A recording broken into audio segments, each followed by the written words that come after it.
Hello, I'm Kimberly Henrie, and this is Living the Good Life. In this series, we'll feature conversations around ways to embrace the goodness of life and take a big, juicy bite out of it. Food for the soul and the funny bone. Learn to give more time to yourself, become a better friend, lead an amazing life, and how to tell the best joke at the party. Living the good life can mean different things to different people. Whatever it is for you, I hope you'll find some inspiration here to live your most joyful, authentic life. Now, on to today's conversation.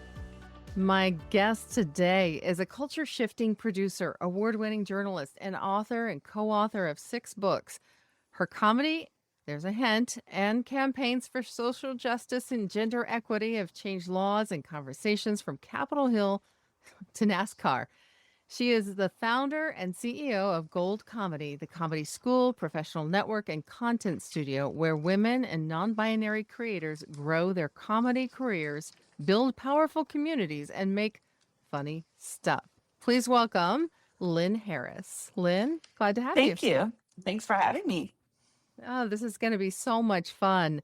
I often talk about when describing the podcast, I always say, sometimes we'll talk about how to tell the best joke at a party. So who better to talk about that? How did you get started in comedy? I was just always drawn to comedy because it was just kind of in the air at my house. Not that my parents were comics, they weren't at all. They were, funny in Right. their own ways, but the soundtrack in my house was, and the backdrop or the front drop, depending on the moment, was I Love Lucy, The Muppets, Carol Burnett, The Jeffersons, just Nash, Laughing, all of Mhm. those, all of those, all of those shows and people that were it was a golden age. I mean, everyone says Mhm. that, but this really was. And I was just drawn to it. I didn't really think about it. I just knew, like, I like that. And I didn't have a 1-year plan, 5-year plan, 10-year plan. I just knew that, when I was in high school, it was what appealed to me. Sure, I'll be a theater person, but I'll always play the funny sidekick. Or in college, sure, I'll do a cappella, but I'm not a great singer, but I can do the funny bits, I was always a writer also, and or at least I cultivated being a writer and gravitated toward writing funny things. And it was just sort of a sixth sense rather than a career plan, if that makes sense, for a lot of the time. Just because it made me happy, and it just I felt love it. like where I belonged. Yeah. Uh-huh.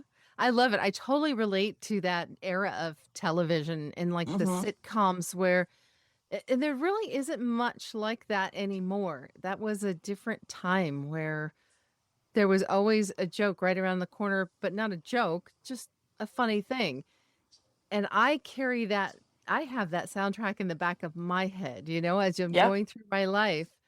It's like ba bump, all these things all the time. I don't usually say them out loud because, people would not appreciate it, but I think I it's don't know. I don't know about that. hilarious. You just got to find Right? it. As with everything, you just got to find your people. The right audience. Yeah, Mm. absolutely. So when I know we're going to talk about what you're offering at Gold Comedy. How was your early start as a woman in comedy? Were you doing stand up or Yeah.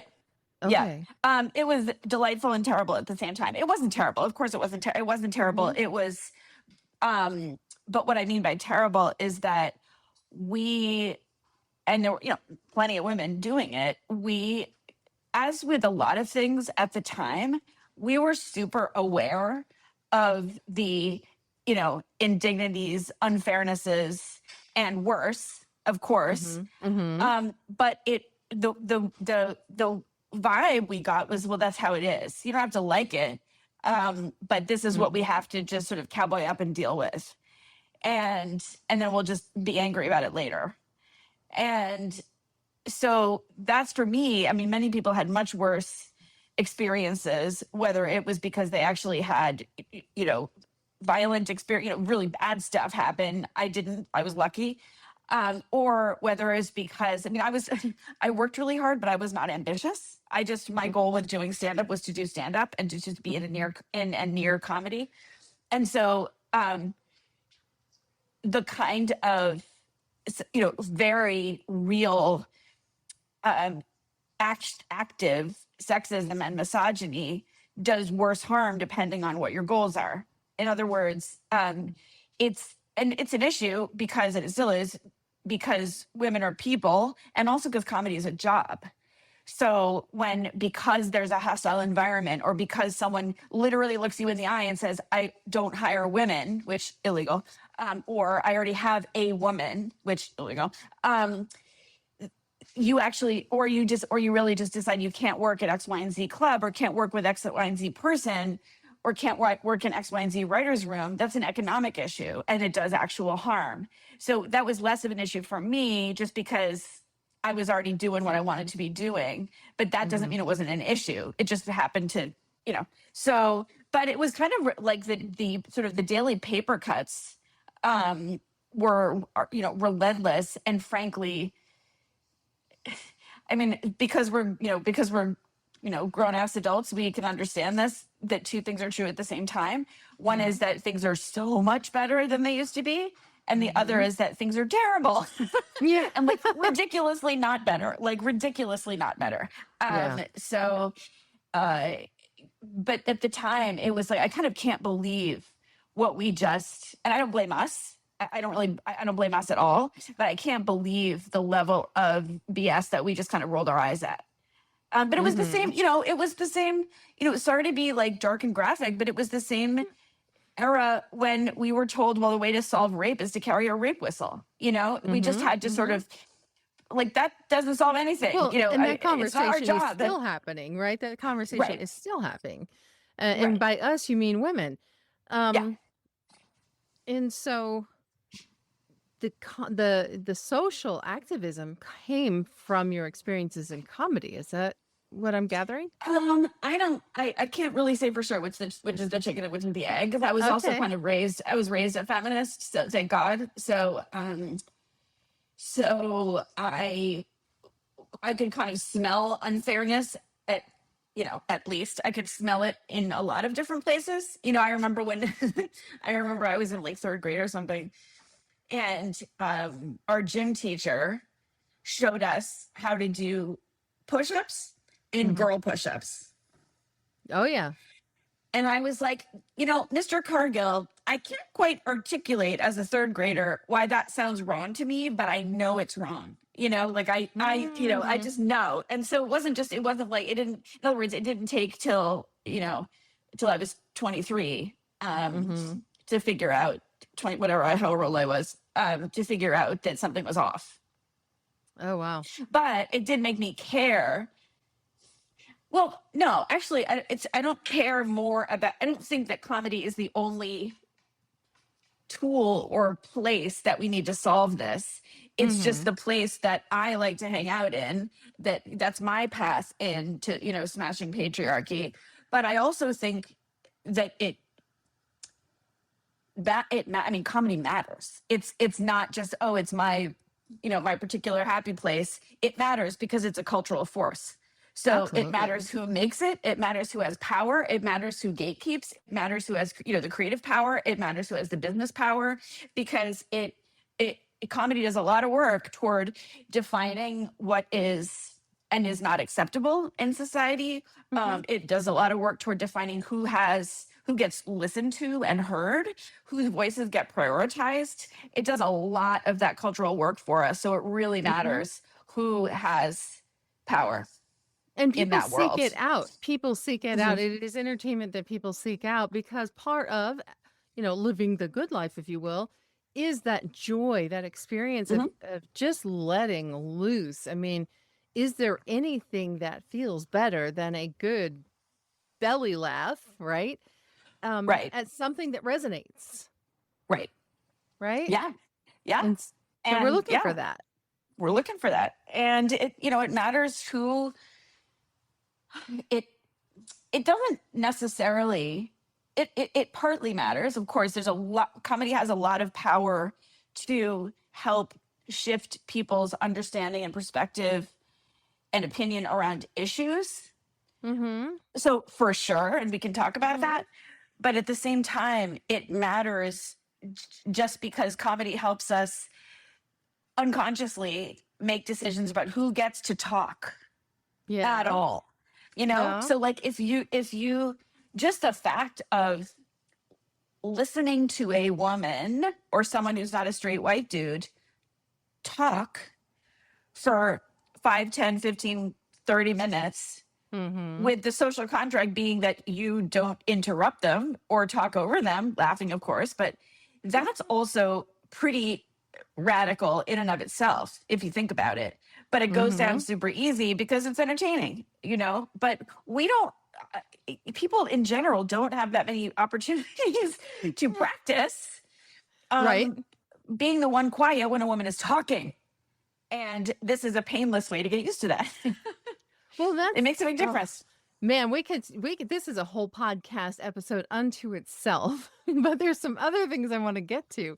I think it's interesting because women are typically the ones who are billed as the talkers. Women have 10,000 words a day and men have 5 or something like that.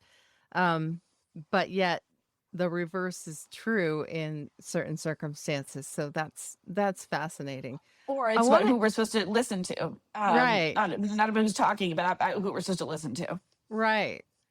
Well, I love that you're using your platform of comedy to really address this and empower, I think, is the more important part. You're empowering people to embrace their own strength in speaking up, learning to use comedy, learning to build community around whatever it is that they're doing. So I think it's a very empowering example for other women, right? Yeah. I mean, I would say that is true. And to build on that, no argument there, but to build on it, I would also say that it's the meta, the impact that I and other people, that I would like to be part of is not changing how women feel about themselves, but about who listens to women. Because I'm less interested in, again, not to like disagree with what you were saying. I'm not, but I'm less interested in. It's okay. I'm less interested in the idea of empowering women in the sense that we have power. Like we don't. It's not that we like have all this power that we're just not using. Well, we do. That's the thing. We do. We have all this power that is actually not allowed to us by dudes. Like that's, we live in a culture that it's not like, oh, if we just believe, if we just like tighten our fists and if we just believe that, and because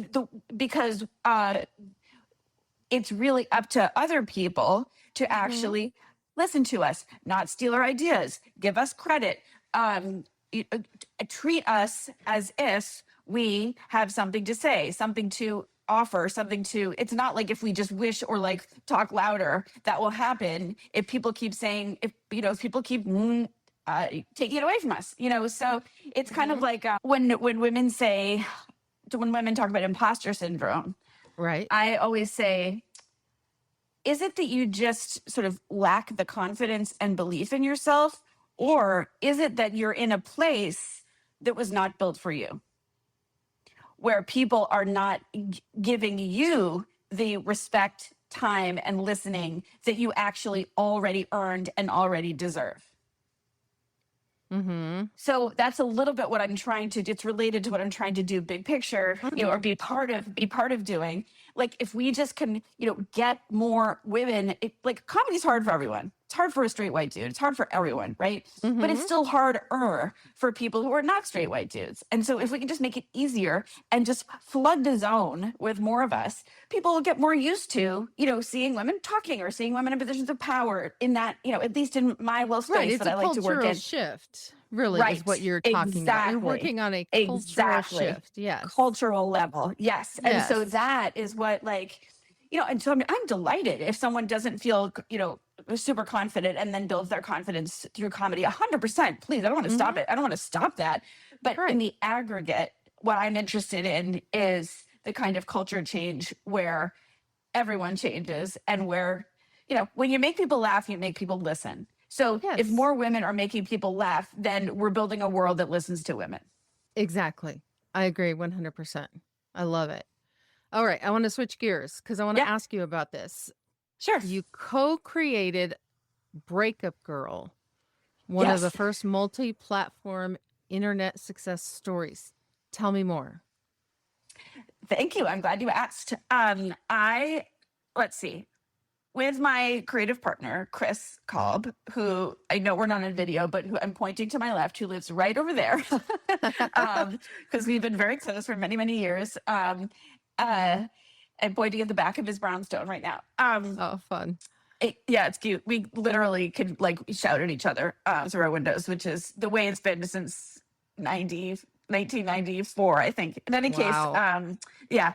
So he's a cartoonist, graphic designer, illustrator, and comic strip artist, and sort of very much in the sort of old school superhero vein. And we long backstory short, we co-created a superhero named Breakup Girl who helps all people with romantic emergencies, including but not limited to breakups. But doing the work you need to do to move on to the next person, whatever it is. And so, as we Uh-huh. always said, we have superheroes who can bend steel bars. Let's find one. Let's create one who can mend broken hearts.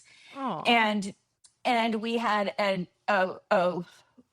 we launched a website. She came out of a book that we collaborated on. Launched a website in '97, which no one had websites except like NASA, and we wound up selling. We built a cult following. One of the earliest internet cult followings. Again, this was '97, and got acquired by Oxygen, and continued to work at Oxygen, creating, building out the site, building out the following, creating animations.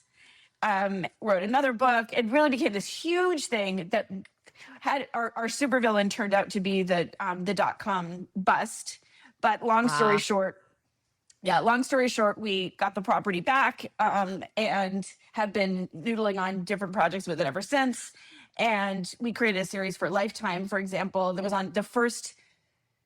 Even before smartphones, we created a comic series that you could watch on like your Nokia flip phone for Lifetime with featuring Breakup Girl. So like, so she's been Wow. around for a long time. Yeah. And the culture change piece there, which evolved, like this isn't how we like conceived it at the beginning. But the idea was that Breakup Girl, yeah, she's a girl superhero, a female superhero, but she helps everyone with romantic emergencies. And we had to bust a lot of assumptions that, first of all, she helped only women. And second of all, that only women talk about relationships, which was bananas. And I think one of the reasons that we got really popular is that like people who aren't women are in relationships or want to be and want to talk about them too. And finally, there was a place that like took them as seriously as everybody else, because in our advice column and our comics, et cetera. So we realized kind of into it already that we're like, oh, okay, so the culture change piece is we're actually trying to change the way people talk about relationships. Which at the time, this time was like peak, like Clinton, Bill Clinton's sex scandal situation. Oh, wow. So like, if you ask if relationships are important and not just the fluff piece, it almost brought like a relationship, some bad choices, worse than that, almost like brought at least distracted the free world for a month, so this is some, it's real deal stuff.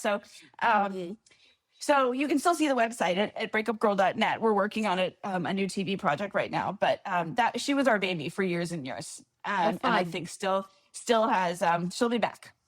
I love that she's been around a while. I mean, since early days, internet wise, and that you're bringing her back. Old We're working on projects never die. Well, They don't Yeah, have to she's sort die. of timeless. I mean, we every time Yeah. we've like tried to reboot in different ways, we've had to kind of update her vibe.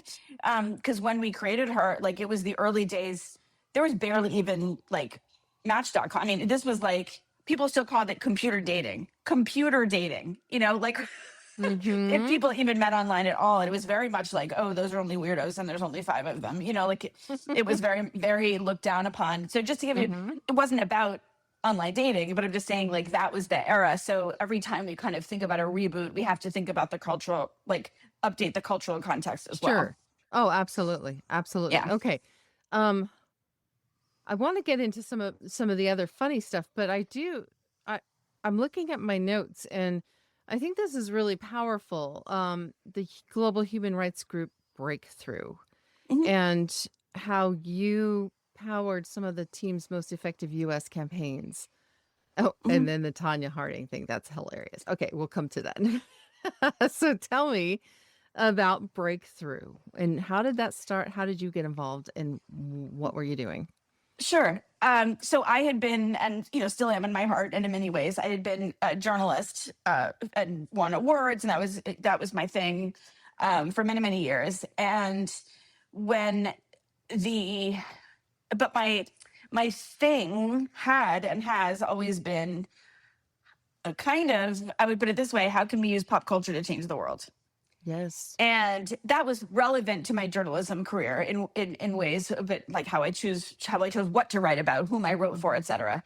And then there was just a real downturn, which is really not upturned, in the early 2000s, where I was like, I need a break, and it was just getting rough for everybody. And so I wound up starting out as communications strategist and then eventually was VP of communications for like it was like the perfect job for me Sounds like because it. yeah, they've shifted gears somewhat, but the way we described it at the time was it was a global human rights organization, but that used pop culture tools and campaigns to make human rights issues real and relevant and actionable, including in the US, where we don't even really think about human rights. We think about civil rights, right? But Mm-hmm. like, being free from gender-based violence, human right. So Mm-hmm. all those things. And you even have cultural rights as humans in the, I mean, it's just not a framework that we usually sit in. And so I got to do like all sorts of comedy-based campaigns and animations, and we had animations that showed at NASCAR races that encouraged men to stand with women and stand up against gender-based violence, which is not funny, which brings me to like the meta point that we talked about comedy, which is that you really can, if you make good choices about it and do it the right Right. way. Has to be Right. funny, it's not Right. easy, but you can, the power of comedy to communicate like almost like a Trojan horse about Mm-hmm. challenging issues and really kind of sneak in and make people think in ways and about topics that they wouldn't have otherwise is really something. Mm-hmm. So like, I mean, a PSA, a PSA kind of scolding people about domestic violence might be effective. It might, if it's done well, I don't know. But like, a funny animation that chooses its targets wisely and makes you laugh and then makes you go, oh, is Mm-hmm. another way of doing it that arguably just goes in softer and maybe for that reason sticks. I think so. I've reflected on this before because when you're laughing at something, if something strikes you funny, oftentimes it's because one, you can relate to it, and two, you've never said that thing out loud, Mhm. and it's almost a a shock factor value. Mhm. And then you start thinking about, okay, why am I laughing at this? Mhm. What's the deal? So I think that's brilliant. Are you always funny, Lynn? Can you tell a joke at the drop of a No. hat, or what's the deal? Well, I would say not to be like womp womp, like Debbie Downer, but like yes and no. I mean, no, because the first thing I tell people in such context is never try to be funny. Just don't try to be funny. Because and I'm not saying it just has to be emerged naturally and you'll know it when you know it. It's not magical. It comes with a ton of practice, but part of practicing is knowing when to talk and when not to talk. And this is not, again, it's not magical. It's practice. And what I mean, an example I would give is if you see a comic, a stand-up comic, and stand-up certainly isn't the only, type of comedy that is Right. relevant here, but an easy example is if you see a stand-up doing crowd work. And let's say they just like actually invite a conversation and talk to someone in the front row and say, so where are you from? Or, what do you do? And so let's say that person says, I'm from New Jersey. And the comic then just makes a New Jersey joke. It's not funny. Because it's just like, oh, insert joke here. There's nothing organic about it. There's nothing about the moment. There's nothing about, or like, I'm a lawyer, insert lawyer joke. What you'll notice, it's not funny. It's just yeah, they could tell a joke, but like, what was the point of that? What you'll notice when you see comics doing good crowd work is they'll say, oh, New Jersey, what, where? Oh, and then they'll keep going until they find maybe a joke that references something that happened earlier or something that makes sense in the moment. And what you notice is that you don't notice, like when they're just asking more questions, you don't think they're not being funny. Like that's just conversation. Like you don't, it's not a negative space. It's just they're going until there's a joke. And so the answer to your question is like, yeah, I could probably sure, I could, but half of learning, half of the practice, and it is a practice of being funny, is learning when to zip it, and or just learning that there's not a joke yet. Like you could be that cut up who's always loud and always on, but that's not necessarily being funny. Right. And also, I would say for your listeners that like where that would the next logical thing to say would be that means, what does that mean for you? That means that if you're like, yeah, but I'm not funny, or like, yeah, but I'm not, I would do comedy. But I would say, do you have an image in your head of what a comic is that you don't match? And if so, I would say there are a whole lot of images of comics that you might actually match. In other words, they're not just the loud one. They're not just the always on one. They're not just exuding confidence. There's so many different, and the best comics are the ones whose work, whether it's stand up or otherwise, reflects their natural style. And Well, so like a dry wit, for example, is that what you mean? it could be anything. Sure, it could be anything. Yeah. Could be loud. Could be Aparna Nancherla is one of my favorite stand-ups. And she also writes and acts. She does all those things. And she, in real life and on stage, is extremely shy and nervous. And I don't mean she's nervous in the sense that you're like worried for her when she's on stage. She's an experienced professional, but her vibe is like about how anxious she is, and her vibe shows it. Again, not in a way that makes you think that she's not comfortable on stage. She's entirely comfortable. But her vibe isn't like big and striding around. Her vibe is like, she stands in one place and she talks and she delivers insanely funny comedy that's a lot about how shy she is and how nervous and anxious she is all the time. That's her comedy. So she didn't have to be like, well, I can be a comedian someday, but only when I have stopped being nervous and anxious. No, she knew that like her comedy comes from who she authentically is and how she deals with it. So there's no way you have to be in your life or in your personality or character, whatever, in order to, there's nothing you have to change in order to, whether it's like take a class or just like find more comedy in your good life, there's nothing you have to change about who you are. You don't have to be more confident, less shy, whatever. It's just who you are. It's just a perspective shift, or not, or like actually owning the perspective you already have and the vibe you already have. Right. Okay, so let's transition into that. Not everybody wants to be a comedian.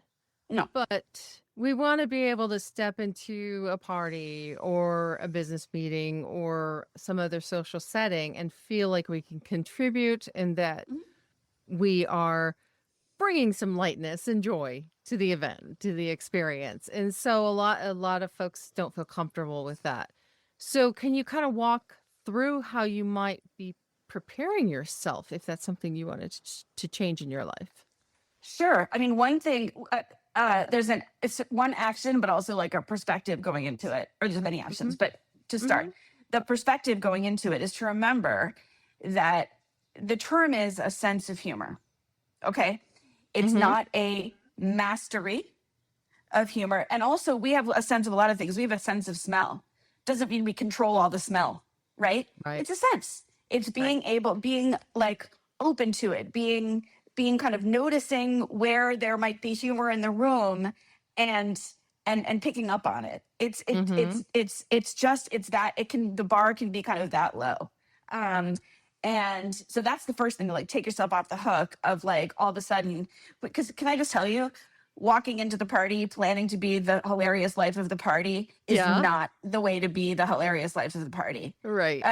Like everyone could be like, could that person take it down a notch? Like, like it's not the way, especially if that's not your vibe to begin with. It's not going to be natural. It's just not. Like, do not Google jokes before you go. Like, it's just not going to be natural for you. The next thing I would say as an action is actually, unless they're really annoying, just start by laughing at other people. Laughing when other people legitimately make jokes. Like, again, big exception, do not just laugh at random blowhard white dudes just to make them comfortable. They don't need it. It's fine. Move on. But when a conversation is like actually a delight, like enjoy it, like laugh and be part of it. Like listen and sort of notice like, oh, this is really fun. Oh, this is fun. Like, oh, what is, what's going on here that's giving me such delight? Like step one, that's easy, right? Step two, I would say kind of comes from improv. And it's a little bit like it's an oldie but goodie now, which is to think about yes and, which is to not come up with your own jokes from whole cloth, but to like agree with the joke that someone else had and then add one layer to it. So, people can't see us now, but I'm looking at your background that's full of plants, right? And so let's say we're at a party and it's your house and it's full of plants. And you say something like, like, I know, I love my plants. I like to live in the jungle. What can I tell you? Like, I don't know. It's not a joke, but it's just joking around, right? Yeah. And then I would say, this is not me being like a practice comedy professional. This is me being like, a new guest at the party. I'd be like, where are the monkeys? Like, just something like, and that's not very funny, but the point is you're going with it, right? Just like notice she said something about a lot of plants and a jungle. Like, what's the next thing I would say? Because one of the practices in comedy writing is, if that were true, what else would be true? That's just a way to think, to generate more, to explore a topic more. So like, okay, sure. If she says it's a jungle, then I would be like, okay, if it is a jungle, then what would be true? And, then we'd be like, are we eating in the trees? Like, I don't know. Like, whatever would be true if it was a jungle. I always did love Tarzan. I mean, these are stupid, I'm trying too hard now, but I love that. But just going with what you don't have to like invent a whole, like that's too much pressure. It won't be funny. It's like the crowd work example, right? Just go with accept what's given to you and reply in kind. I love it. But I can't help but think about times that I myself, and I see it happen to others too, where you do have a joke and people are maybe telling jokes around the fire or something, and you try to tell it and it just falls flat. Yeah. Is there a secret? I mean, there is a way to tell. There are ways to tell a joke for sure. Yeah. Like if it's and it would be hard for me to say exactly what went wrong in a particular case. But when a joke does sort of arrive to you with an existing structure, there usually is a reason that a joke with like, a guy walks into a bar kind of joke or that kind of joke, there are reasons that they're structured the way that they're structured. And there are reasons that when they fall flat, they fall flat. And usually it's because of very precise mechanical stuff. It's not because you're not funny, right? Gotcha. It's because it's not because you like, it's not because like the person next to you could say the literal actual same words and get a laugh. It probably is a mechanical issue. Like, for example, you didn't give the teller didn't provide the exact right exposition that the person needed to understand the twist. You know, like maybe you forgot to say that, you know, that one of the guys is a priest. Like, I don't know, but like, there could be something just like, so like there's reasons that jokes, there are mechanical reasons like why a car goes, and there are reasons why jokes work. And it's not that hard necessarily, but if you miss one of the pieces, right? If you don't have, you know, if the batteries, if the, you know, now I've got myself stuck in a car metaphor, but I don't have a car, but like if, you know, if the operator's on the blink or something, like, oh, I just won't go, and it's not your fault, you know. It's just, so they're very, and it has to do with timing. Like, did you say the punchline when people were already laughing at something you just said in part of the setup, and they literally just didn't hear the punchline clearly? Or did you try to do an accent that people didn't understand? Like, don't do accents in jokes. It's a pitfall. Don't do it. And did you try to do an accent that people got distracted by and literally didn't understand the punch? Like, I don't know, but it's typically a mechanical, or maybe it was just like you didn't read the room, right? Like, and it was too long a joke. Like maybe it was just too long and you didn't really get the vibe that like, it's just not what the moment didn't call for, like this Shaggy Dog story, because it just wasn't the right moment. It's a loud party and people couldn't hear, and they feel awkward because they can't really hear you, but they don't want to interrupt you. And you know, so it could be a room read thing. Those are the two things: mechanical issue and just reading the room. Yeah. But it also doesn't mean you're not funny. Maybe you're like, there are plenty of people who might suck at telling scripted jokes, who are funny in a whole bunch of other ways. Like, again, it's really important to get out of a limited perception of what funny is. Yeah. No, I get it. And I think most of all, we all just have to give ourselves grace when it falls flat. And it falls flat even for the professionals sometimes, right? Yeah. Oh my gosh, yes. Yeah. And I will say also, like, not gonna lie, it also, for cultural reasons, sometimes it feels worse when a joke by a woman falls flat, because we're saying it into a world that still thinks that women aren't funny, right? So if a dude tells a joke and it falls flat at a party, at work, whatever, people are like, Bruce. And if a woman tells a joke and it falls flat, God forbid at work, but also at a party, it means that women aren't funny. It doesn't mean that women aren't funny, but that's the implication, right? That's and the so implication. Like, that's a lot of pressure. That is pressure we do not need. So, but I understand why. Therefore, it can feel more like, you know, yeah. And there's just because there's more expectations put on us in the first place. Well, if you want to learn more about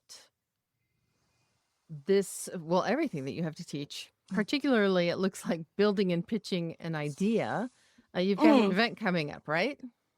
Yeah, this is actually one of our premium classes, and there's only a couple spots left. And it is really a great class for people who, and I'm going to say especially women, who may or may not like have any interest in being a performer, or even even giving up their day jobs. But it is, because comedy also is, first of all, there's many kinds of comedy, and they're not all about like laughs per minute. It's really just about creativity, a certain kind of creativity. And so the women who take this class, which I'll explain in a second, tend to be women who, let's put it this way, there's a big like psychographic of women who take this class who are in their 40s, 50s, who are, you know, maybe empty nest, maybe, you know, secure enough in their jobs and careers that they aren't hustling, they have some more time. Maybe for whatever reason, you know, midlife, whatever, they're like, is this all there is? Or like, well, how am I never going to do this one thing that I've always wanted to do? I can do it now. And so it's the opportunity for people within that kind of moment, to take this idea, whatever the idea is. Typically people develop TV shows, but not even, there's so many other things. People develop films, people develop web series, unscripted, unscripted shows, podcasts, just Wow. that thing that you wanted to know how to make, that while you have many other skills, you just don't happen to know Right, it's how like a to framework. do this. Yeah, and there's a way to do Yeah. it. And but it's a class in which you have the opportunity to not just create a like snazzy pitch deck, but to do the work that it takes on the idea that you've had. And maybe it's just the tiniest, maybe it's just like, I don't know, but I've just always, dentist office, but zombies. Like I can't get it out of my head. I've had it in my head. I don't even know if it's TV show. I don't know if it's a film. I just think it would be awesome to do an office show in a dentist office with zombies, and I can't get it out of my head. And I got to do this, but I don't know where to start. And so this class, you would spend, you don't even open Canva, until like week 8, when after you've spent a lot of time digging into the what's the story, what's the why now, and why youth. And so it's very personal, it's very creative. Oh, wow.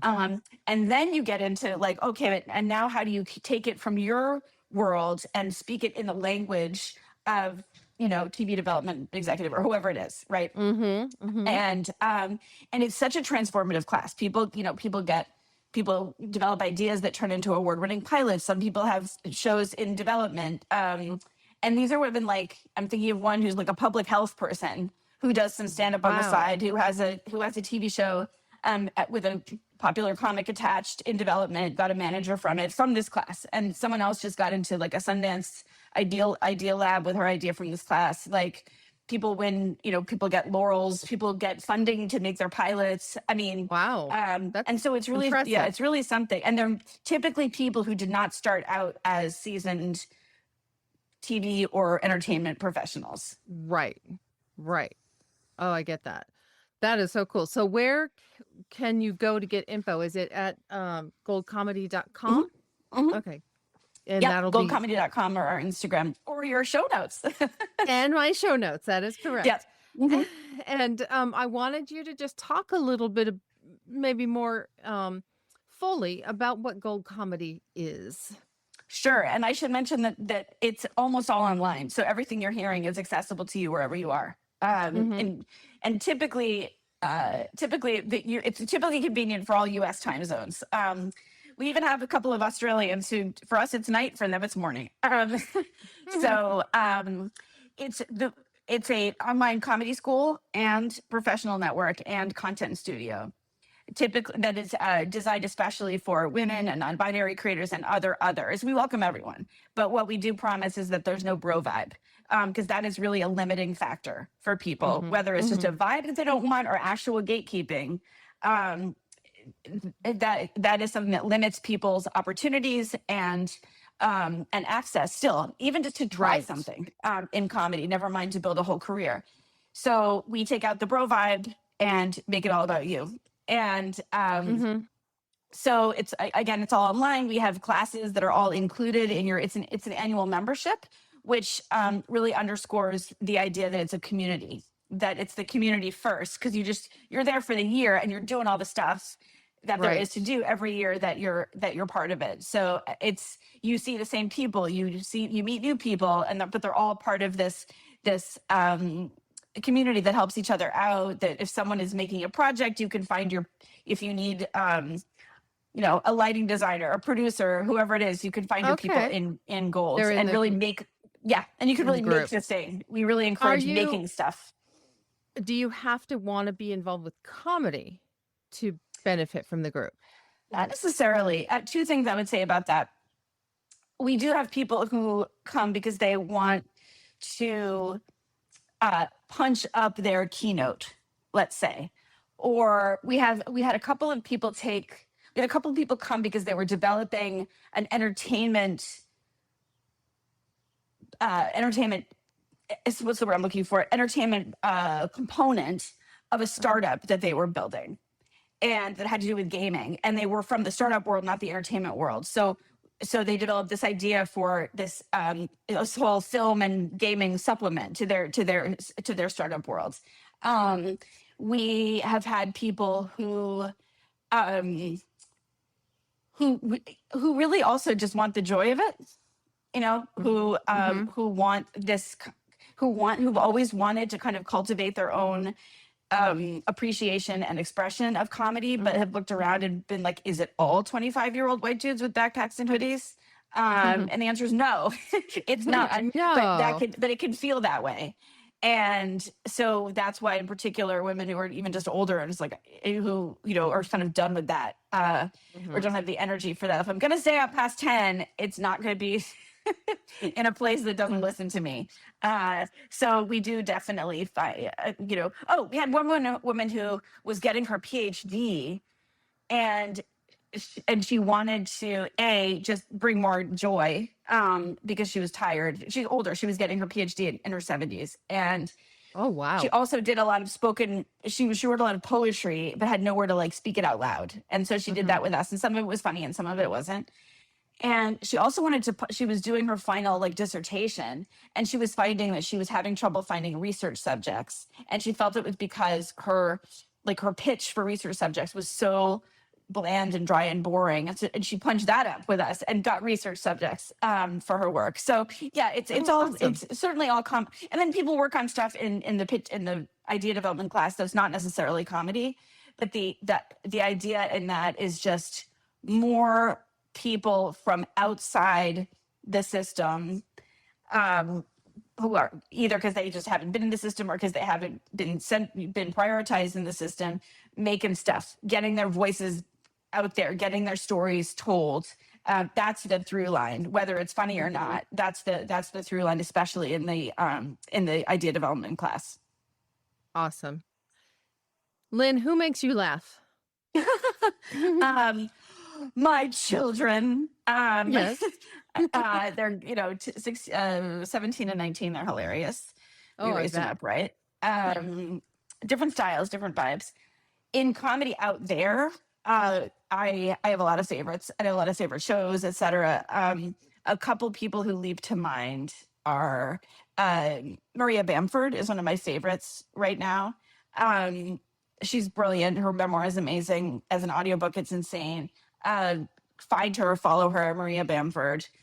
She also does a lot about her own mental health in ways that are very authentic and like responsible, you know, in a way, and relatable and really thoughtful and just side splitting. And then I love Bob the drag queen. He's an amazing drag queen, but he does stand up, just a stand up. And he is Really? he is great.